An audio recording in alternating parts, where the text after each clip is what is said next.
믿음대로 됩니다. 말한 대로 됩니다. 기도한 대로 됩니다. 네, 아멘. 그렇게 될 줄로 믿습니다. 오늘 말씀은 지난주에 살펴본 이제 성령 강림 이후의 장면에 대해서 이제 다루고 있음을 볼 수가 있습니다. 마가의 다락방에 모였던 이 120문도들은 호련히 하늘로부터 급하고 강한 바람 같은 소리를 듣게 되었습니다. 그리고 나서 불의 혀와 같이 갈라지는 것들이 그들의 머리에 임하였다라고 성경은 말해주고 있습니다. 그리고 나서 그들은 다 성령 충만함을 받고 각자 말하게 하심을 따라서 다른 언어들을 말하기 시작했다고 우리는 지난주에 살펴보았습니다. 여기서 보면 하나님의 임재를 부인할 수 없는 그런 속성들이 보여지고 있는 것을 알 수 있습니다. 주관적인 우리의 마음의 상태뿐만 아니라 객관적인 하나님의 임재에 객관적으로 확인할 수 있는 그런 눈에 보이게 성령 하나님이 임하여 오셨다는 것입니다. 우선 소리로 들었습니다. 그리고 그들은 불의 혀를 또 눈으로 보았습니다. 그리고 마지막으로 그들은 직접적인 체험을 했습니다. 성령 강림이 누구나도 확인할 수 있도록, 그리고 그 공간에 있는 누구나 부인할 수 없게 뚜렷하게 성령 강림이 임하였던 것이었습니다. 그런데 이 말씀에서, 이 본문에서 더 이제 진행을 하다 보면 한 가지 문제점을 보게 됩니다. 그들은 모두 한 다락방에 있었다라고 성경은 말하고 있습니다. 이것은 겨우 다락방에서 일어난 일이었습니다. 그들의 신앙생활은 분명했었고 그들의 신앙 체험은 확실한 증거들이 있었지만 따지고 보면 예루살렘의 조그만 방 구석에서 일어난 일이었던 것입니다. 성령 하나님이 그렇게 조그만한 방 구석에 임했습니다. 그런데 그 방 밖에는 다른 예루살렘 사람들, 특별히 그날은 명절이라서 세계 곳곳에서 흩어졌다가 모여든 유대인들이 있는 상황이었습니다. 그들이 보았을 때에 이 성령 강림 사건은 충분히 이해되기 어려운 상황이었고, 그리고서 그들은 처음 보는 광경을 맞이하고 말았던 것입니다. 그러자 사람들이 어떻게 했습니까? 성도들을 향하여서 이제 술이 취했다고 조롱하기 시작하고 있었습니다. 다 같이 13절과 14절 말씀을 보겠습니다. 함께 읽겠습니다. 또 어떤 이들은 조롱하여 그들이 새 술에 취하였다 하더라.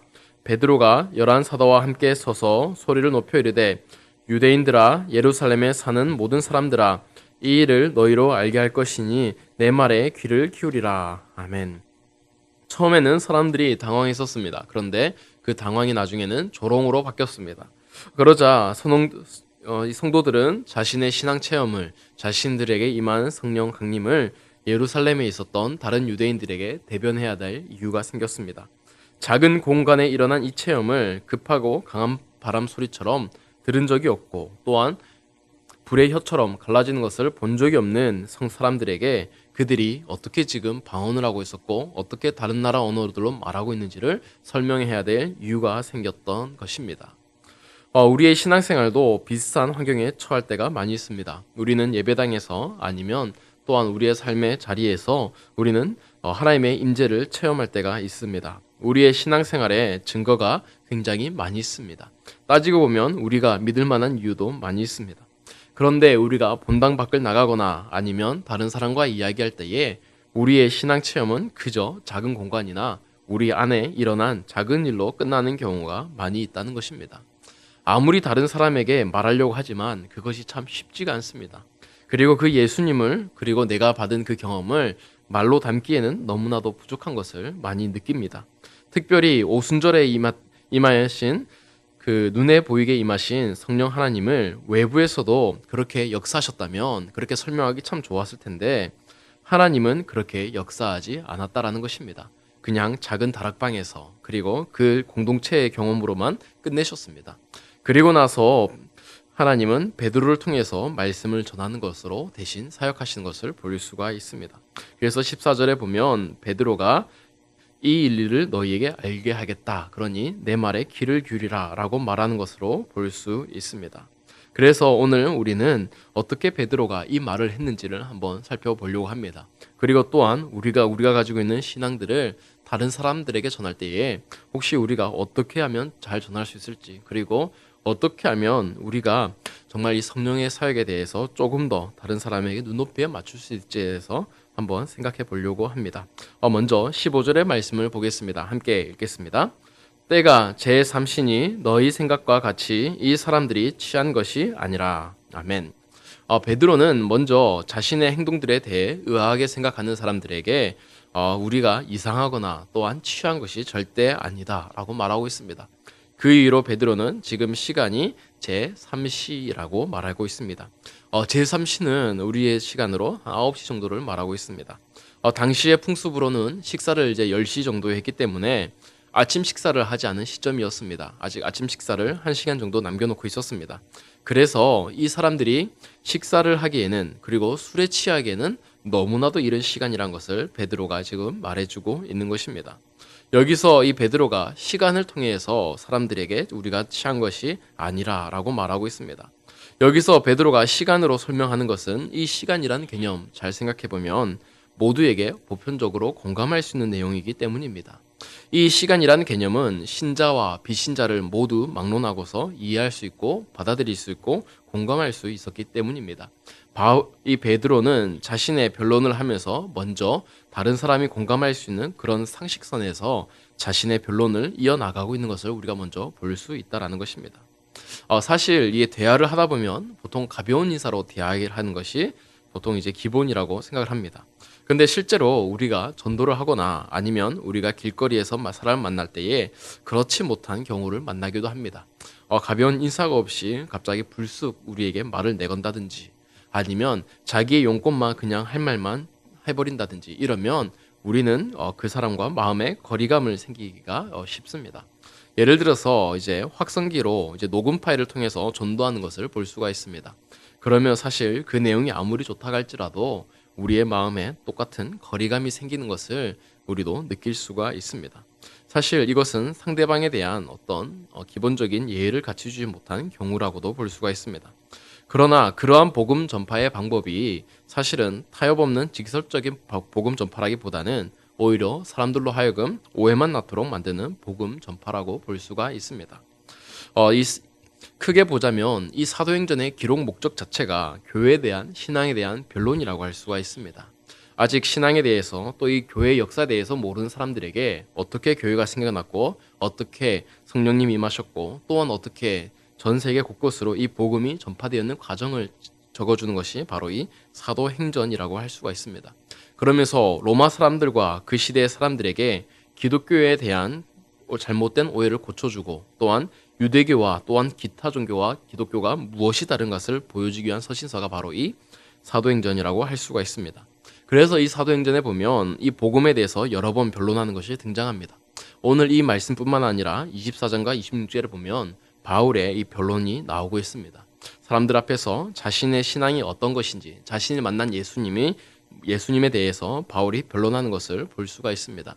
그런데 사도행전을 지었던 누가는 이 복음을 변론하는 기록에 보면 항상 첫 부분에 상대방에 대한 가벼운 인사와 또한 감사함으로 시작하는 것을 볼 수가 있습니다. 오늘 베드로도 마찬가지입니다. 다짜고짜 우리에게 성령 하나님이 임했다가 아니라 지금은 시간이 3시기 때문에 우리가 일단 술에 취한 것이 아니라는 다른 사람들의 관점에 맞춘 눈높이에 맞춘 설명을 먼저 하고 있다라는 것입니다. 그리고 나서 베드로는 본격적으로 한 단계 더 나아가서 자신들의 상황을 설명하기 시작합니다. 다 함께 16절에서 18절까지의 세 구절의 말씀을 보겠습니다. 함께 읽겠습니다. 이는 곧 선지자 요엘을 통하여 말씀한 것이니 일러스되 하나님이 말씀하시기를 말세에 내가 내 영을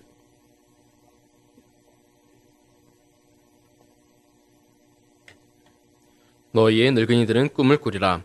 그때에 내가 내 영을 내 남종과 여종들에게 부어주리니 그들이 예언할 것이요. 아멘. 베드로는 지금 구약에 있는 요엘서를 인용해서 지금 일어나고 있는 일을 설명해 주고 있습니다. 그러면서 하나님이 말세에 내 영을 모든 육체에게 부어주시겠다. 이 말씀을 하면서 자녀들은 예언을 하고 젊은이는 환상을 보고 늙은이는 꿈을 꾼다라는 말을 인용하고 있습니다. 그리고 마지막으로 베드로는 다시 한번 하나님의 영을 남종과 여종에게 부어 주실 것이라고 말씀했습니다. 베드로는 자기들이 술에 취한 것이 아니라 그렇게 임하신 하나님의 영을 받은 결과이라고 지금 말을 해주고 있는 것입니다. 사실 베드로의 이 말은 그리고 이런 전개는 우리에게 익숙한 말씀이자 자연스러운 전개라고 할 수가 있습니다. 실제로 하나님의 영이 임한 사건이었고 또한 구약 예언에 성취된 사건이기 때문입니다. 그런데 당시에 모인 사람들이 듣기에는 약간 다르게 생각할 수가 있는 부분이 있습니다. 당시는 이제 오순절이었습니다. 이 명절을 지키기 위해서 세계 각지로부터 수많은 사람들이 예루살렘으로 모여들고 있었습니다. 그들은 유대교를 향한 남다른 애정이 있는 사람들이었고 율법을 향한 그런 기대가 있는 사람들이었습니다. 그들은 명절을 지키기 위해 예루살렘으로 오면서 그들은 누구보다도 이스라엘의 회복을 바라고 있었을 것입니다. 지금 로마 사람들에 의해서 성전이 더럽혀지고 있었고 또한 그들이 율법대로 살 수 없었기 때문에 저 로마 사람들을 이길 수 있는 다윗의 자손으로 오는 메시아가 임하기를 더욱더욱 간절히 임하고 있었을 것입니다. 바로 그런 그들에게 지금 베드로는 하나님의 말씀이 이루어졌다라고 말씀해주고 있는 것입니다. 하나님의 약속이 그리고 말세에 임하겠다는 하나님의 영이 드디어 이곳에서 이루어졌다라고 말하고 있는 것입니다. 베드로는 지금 이 말씀을 계시의 관점에서 보면 하나님의 약속의 성취를 굉장히 잘 설명한 부분입니다. 구약의 예언에 대한 성취를 잘 설명했습니다. 그러나 그 당시에 들었던 일반적인 유대인들의 입장에서 본다면 이것은 베드로의 말은 자신들의 가슴에서 가려운 부분을 긁어주는 말씀이었습니다. 유대인들로 하여금 자신들에게 관심사에 맞는 그리고 이 명절을 지키기 위해서 로마의 압제를 당하고 있는 이 예루살렘에 방문을 하고 있는 그들에게 관심을 가질 수 없는 그 주제를 택해서 베드로가 또 말해주고 있다라는 것을 볼 수가 있는 것입니다. 예를 들면 이런 겁니다. 우리가 전도할 때에 예수님을 믿으면 복을 받는다라는 말을 합니다. 그리고 사람들은 복에 관심이 많기 때문에 그들은 교회에 다니면 복을 받는다라는 말에 당연히 관심을 가질 수밖에 없습니다. 그런데 성경에서도 예수님을 믿으면 복을 준다라고 말씀해주고 있습니다. 하나님은 아브라함을 부르실 때에 내게 복을 주겠다라는 말씀과 너는 복이 될지니라는 말씀을 같이 주셨습니다. 하나님은 우리를 복으로 부르고 계시다라는 것입니다. 그런데 사실 따져보면 우리가 교회를 다니면 복을 받는다라는 할 때의 그 복은 세상 사람들이 말하는 복과는 다른 복이라고 할 수가 있습니다. 세상 사람들이 생각하는 복은 말 그대로 현실 속에서 그리고 피부로 그리고 내가 체험할 수 있는 복을 말하고 있습니다. 인간 기준의 복입니다. 그러나 우리가 주님을 믿으면 복을 받는다 할 때의 그 복은 인간의 기준에 맞지 않는 하나님의 기준에 맞는 복이란 것을 우리는 잘 알고 있습니다. 그럴 때에 우리가 복에 대해서 사람들과 접촉점을 가지지만 그 복에 대한 기준을 바꿔주는 것, 이것이 바로 성경과 신앙과 믿음의 역할이라는 것입니다. 제가 알던 한 분의 이야기를 하자면요. 그분은 아들을 낳지 못한 며느리로 살았습니다. 사실 이 이야기가 예전에 일제시대 구한 말기까지 올라가기 때문에 굉장히 오래된 이야기입니다. 거의 100년 다 된 이야기인데요. 당시에 아들을 낳지 못하면 실패한 인생으로 이제 여겨지고 있었고 그리고 시어머니와 또 시댁으로부터 굉장한 눈총을 받으며 살아가던 시절이었습니다. 자신은 여성으로서의 구실이 끝났고 자신이 죽으면 제사해줄 아들이 없다는 것이 그분에게 서름이었다고 합니다. 그러다가 어느 날 그는 선교사님의 말을 듣게 되었습니다. 소양으로 돈 선교사님이 예수님을 믿으면 복이 있다는 그 말을 전해 주었습니다. 그러자 자신에게도 복이 있느냐 그랬더니 자신에게도 복이 있다라는 말을 들었습니다. 그리고 나서 그런 놀라운 복음을 듣고서 그분은 그 선교사님을 집으로 모셔가지고 이 이야기를 계속해달라고 말했습니다. 그러자 아이를 못 낳아도 복이 있고 죽어서 제사를 걱정할 필요가 없다라는 말을 들었습니다. 그리고 우리가 죽어서 이제 천국 간다는 얘기를 들었습니다. 이분은 그 얘기를 듣고 나서 이 복음이 바로 자기에게 필요한 복음이라고 생각했고 그 선교사님을 자신의 집으로 모셨습니다. 그리고 나서 자신의 집에서 교회를 시작하도록 내어드렸고 그리고 그분도 주님을 믿는 신앙인이 되었다라는 것입니다. 잘 생각해보면 우리가 이 복음을 전할 때에 예수님의 이름을 먼저 전하는 것이 아니라 우리가 믿지 않는 사람들과 어떻게 접촉점을 가지는지 이것이 굉장히 중요한 주제인 것을 알 수가 있습니다. 베드로는 지금 유대인들과 얘기하면서 그 접촉점을 잘 잡고 있습니다. 그리고 유대인들에게 필요한 부분에 대해서 정확히 설명하시면서 주님이 말씀하신 그때 그리고 구약의 그 언약이 드디어 성취되는 때가 왔음을 말해주고 있습니다. 그리고 나서 베드로는 마지막으로 22절에서 24절까지의 말씀에서 어떻게 그 하나님의 약속이 성취되었는지를 말해주고 있습니다. 먼저 22절 말씀을 보겠습니다. 함께 읽겠습니다. 이스라엘 사람들아 이 말을 들으라. 너희도 아는 바와 같이 하나님께서 나사렛 예수로 큰 권능과 기사와 표적을 너희 가운데 베푸사 아멘. 마지막으로 베드로는 오늘 본문에서 예수님에 대한 말씀을 본격적으로 증거하고 있는 것을 볼 수가 있습니다. 그러면서 예수님의 공생의 사역과 십자가 그리고 부활에 대해서 바울은 설명하고 있습니다. 그러니까 오늘 말씀을 보자면 첫 번째로 바울은 자신들이 술에 취한 것을 아님을 밝히고 있습니다. 그리고 둘째로 이 모든 것들은 하나님의 말씀을 통해서 요엘서에 언약한 그것들의 하나님의 영으로 인해서 자신들이 이렇게 변한 것임을 말해주고 있습니다. 그리고 마지막으로 세 번째로 바울은 그제서야 예수님을 증거하고 있다라는 것입니다. 베드로는 사실 이 말을 하기 위해서 예수님에 대한 말씀을 하기 위해서 앞부분을 이제 전개하고 있는 것이었습니다. 그리고 이 하나님의 언약이 어떻게 성취되었는지를 이 예수님을 통해서 말하고 싶었던 것입니다. 베드로가 정말 말하고 싶었던 이 내용은 바로 주 예수님을 믿으면 구원을 얻을 수 있다는 바로 그 내용이었던 것입니다. 우리가 전도하거나 다른 사람에게 복음을 전할 때에 가장 중요하고 빠뜨릴 수 없는 것, 이것이 바로 예수님입니다. 예수님에 관한 말씀을 우리가 빠뜨린다면 교회를 다니는 수많은 이점이 있다 하더라도 그것은 바로 복음 증거라고 할 수가 없을 것입니다. 그리고 교회를 다니는 수많은 장점이 있더라도 사람을 전혀 변화시키지 못할 것입니다. 예수님의 말씀이 없다면 우리가 죄인이라는 사실을 그리고 우리가 죄로부터 구원받을 길이 있다는 것을 우리는 알지 못하기 때문입니다. 우리가 전해야 될 그리고 복음의 핵심은 바로 예수님의 십자가와 부활이란 것을 우리는 이의를 제기할 수 없습니다. 제가 최근에 유튜브에서 굉장히 재밌게 보는 설교 영상이 하나 있습니다. 정말 재밌어서 재밌는 것이 아니라 정말 어이가 없기 때문에 재밌는 이제 영상인데요.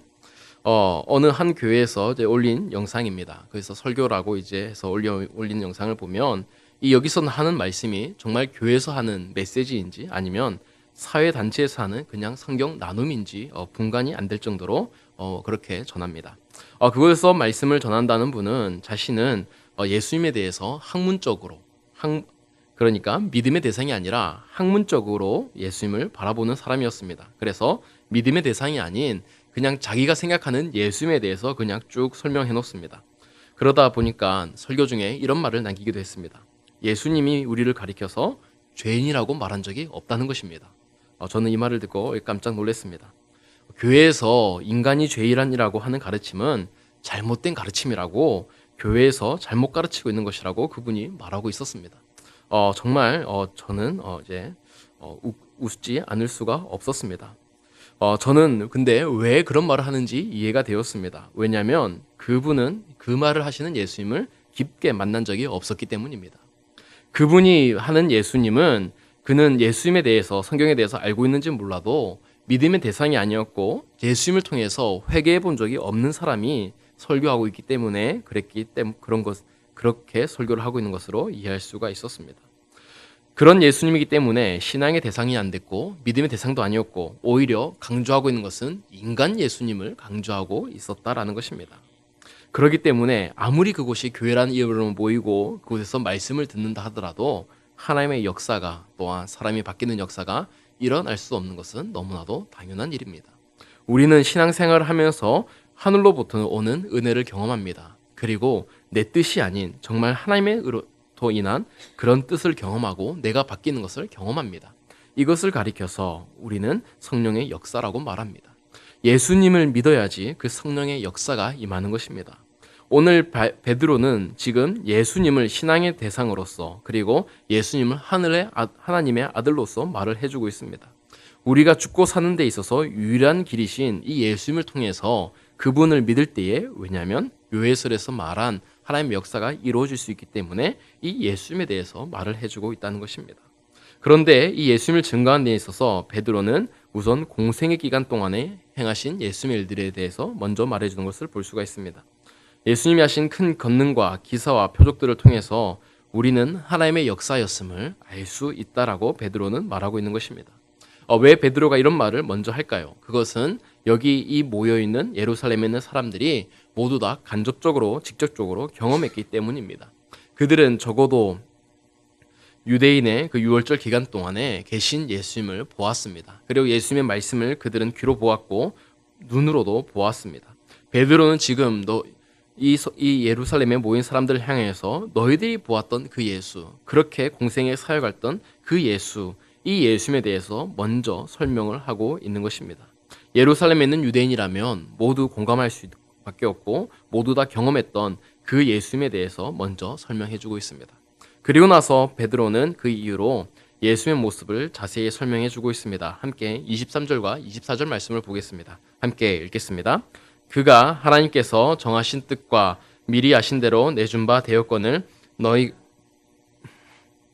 못 박아 죽었으나 하나님께서 그를 사망의 고통에서 풀어 살리셨으니 이는 그가 사망에 매여 있을 수 없음이라. 아멘. 그리고 나서 베드로는 예수님의 십자가와 부활에 대해서 설명하고 있습니다. 그분이 십자가에 매달려 죽었지만 다시 살아나셨음에 대해서 말해주고 있는 것입니다. 오늘 본문의 핵심이 바로 이 부활인데요. 다시 살아나신 예수를 믿는 것, 이것이 바로 우리가 하나님의 아들임을 우리가 인칠 수 있는 증거이기 때문입니다. 그러나 생각해보면 앞에 계신 그 예수님은 모두가 보았습니다. 그러나 부활하신 예수님은 모든 사람들에게 보여준 것이 아닙니다. 그리고 항상 보여주신 것도 아닙니다. 예수님께서 때에 따라서 제자들에게, 성도들에게 보여주신 것이 전부였습니다. 그리고 나서 이 부활하신 예수님을 본 사람도 있고 보지 못한 사람도 있었습니다. 그렇지만 베드로는 예수님이 부활하셨다고 당당히 말하고 있는 것입니다. 지금까지 이 얘기를 들었던 유대인들의 입장에 본다면 지금 마지막 이 24절이 가장 믿기 어려운 부분입니다. 앞의 내용들은 본인들이 경험을 하거나 알고 있는 내용들이었습니다. 그러나 마지막 24절, 이것은 아무도 경험하지 못했고 그곳에 있는 그 성도들만이 경험했던 내용이었습니다. 그럼에도 불구하고 이 예루살렘 사람들에게 복음을 전할 때에 빠져놓을 수 없는 게 바로 반드시 짚고 넘어가야 될 부분이 예수님의 부활이었다라는 것입니다. 아마도 믿는 사람들의 반응은 아마도 이 사람들의 반응은 두 가지로 이제 나뉘었을 것입니다. 당연히 믿느냐, 믿지 않느냐라는 반응으로 나뉘었을 것입니다. 그럼에도 불구하고서 베드로의 설교는 많은 사람들의 가슴을 울렸고 복음이 증거되는 결과를 낳았습니다. 그곳에 얼마나 많은 사람들이 있었는지는 모르지만 어쨌든 성경은 그 중에서 3,000명은 그날에 세례를 받았다라고 성경은 말해주고 있는 것입니다. 여기서 우리는 베드로는 복음을 전함에 있어서 단순히 예수님의 부활을 먼저 전하지 않았던 것을 한번 짚어볼 필요가 있습니다. 그냥 예수님이 다시 사셨다, 그리고 우리 가운데 나타나셨다, 이것이 가장 놀라운 뉴스였지만 베드로는 처음부터 차분하게 복음을 정리하고 있었고 그리고 다른 사람의 관점에 맞춰서 말씀을 전하기 시작했었고 그리고 나서 이 베드로가 복음을 전할 때에 교회는 더욱더 힘을 얻을 수 있었던 것을 볼 수가 있습니다. 사랑하는 성도 여러분, 우리는 세상을 살아가는 존재입니다. 하나님은 이 예루살렘 교회를 바로 예루살렘 한복판에 만들어 두셨습니다. 그리고 나서 이곳에서 성령 사역을 시작하셨습니다. 마찬가지로 우리는 세상을 살아가고 있습니다. 그리고 이 교회는 세상의 한복판에서 세워진 곳입니다. 우리는 절대로 세상과 등을 밀치면서 살아갈 수가 없습니다. 왜냐하면 우리는 세상 가운데에 부르심을 받았기 때문입니다. 그렇다면 우리는 이 세상 가운데 있다면 어떻게 이 세상에서 복음을 잘 전할 수 있을지 고민을 해봐야 됩니다. 내 주변 사람들에게 아니면 또 내가 어떤 말을 할 때에 어느 상황에서 복음을 전할 수 있을지를 늘 고민해 보아야 한다는 것입니다. 특별히 믿지 않는 사람들의 입장에서도 생각해보고 또한 우리 교회나 주변의 믿음이 약한 사람들에게 입장에 서서 한번 생각을 해봐야 됩니다. 그렇지 않다면 우리의 가르침과 애씀이 있더라 할지라도 우리의 복음이 전파에 도움되는 것이 아니라 오히려 올무가 될 수 있다는 것입니다. 복음은 그 사람의 눈높이에 맞춰서 전해야 되는 것이고 그리고서 마침내 그 부활하신 예수님을 전하는 것으로서 복음이 전해져야 된다는 것입니다. 사랑하는 성도 여러분, 우리가 이 세상에서 살아갈 때에 바로 베드로처럼 주님의 증인된 삶을 살아가길 소망합니다. 그리고 우리가 베드로처럼 늘 기도하기에 힘쓰며 말씀으로 살아가기를 결단하시면서 우리가 정말 이 복음의 증인되게 살아갈 때에 우리가 세상 사람들에게 어떻게 하면 복음을 전할 수 있을지 고민해보고 또한 그러한 방법을 통하여서 세상 가운데에 참된 복음을 전할 수 있는 저와 여러분이 되기를 간절히 소망합니다.